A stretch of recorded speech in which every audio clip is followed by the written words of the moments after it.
Володимир Балух знову переходить на повне голодування. Він не їсть вже понад 3 місяці, але останніх 2 вживав вівсяний кисіль і сухарі. Сьогодні Балух заявив своєму громадському захиснику, архієпископу Клименту, що відмовляється від цього. Це протест проти знущання тюремників. Про тиск і тортури український патріот розповів сьогодні на суді. Докладніше розкажуть мої колеги. Змарнілий і виснажений – так виглядає Володимир Балух після майже 100 днів голодування. Ці фото із сьогоднішнього засідання окупаційного суду в Криму. Нинішнє судилище над українським патріотом вже в другій сфабрикованій проти нього справі. За першою, нібито зберігання вдома боєприпасів, його раніше засудили на 3,5 роки колонії поселення. Нове обвинувачення окупантів – буцімто в'язень Балух побив начальника ізолятора тимчасового тримання. Сьогодні на суді його допитували. Володимир розповів про те, як над ним знущався тюремник, який в цій справі проходить потерпілим. Ось фрагмент з виступу політв'язня. Он обращался ко мне сплошными матерными словами. Каждый раз, когда находился в ВВС, он приходил ко мне в камеру, пытался оскорбить, унизить по национальному признаку и, по его пониманию, моей принадлежности к правому сектору. Говорил, что и вырезать нас, хохлов, надо как вид и разное другое. Приходил с перегаром по гражданке в выходные дни. Эти попытки меня ударить, оскорбить, все провокации есть на видеосъемке.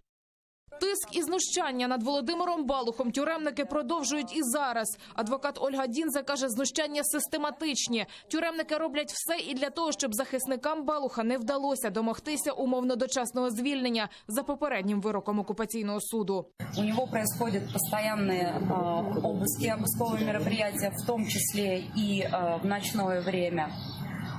Кроме того, ему предлагают, как он поясняет, сходить на яму. Это штрафной изолятор. Администрации следственного изолятора необходимо будет направить в суд личное дело Балуха.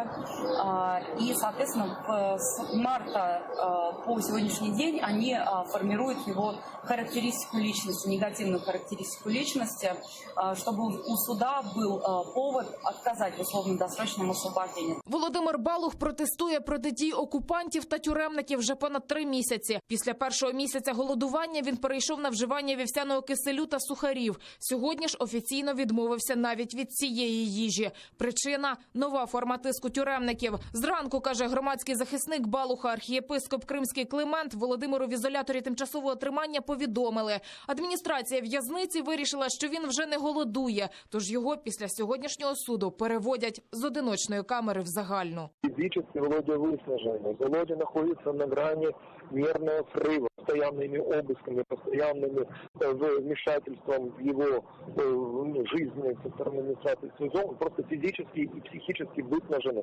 Ситуация критическая. Про Володимира Балуха на материковій Україні пам'ятають, але росіян не те, що не йде на обмін. До українських бранців не пускають навіть омбудсмена. Путін – це людина війни.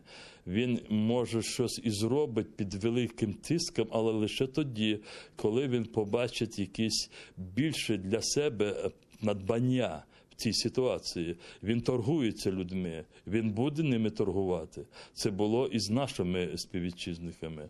Він не відпустив ні Ахтема Чийгоза, ні Ільми Умерова до того, поки він не придбав своє. Він не відпустив їх з гуманітарних якихось там міркувань чи пожалів там кримських татар. Ні. Путін – це людина війни, це просто такий пес. І поки він не побачить свою кість, не кісточку, а велику кість, він нічого робити не буде. В'язниця, катування, тиск і голодування – все це розплата Володимира Балуха за любов до України. Коли Росія анексувала Крим, кримський фермер повісив на будинку жовто-блакитний прапор та табличку «Вулиця Героїв Небесної Сотні, 18». Ксенія Дворецька, Заман, АТР.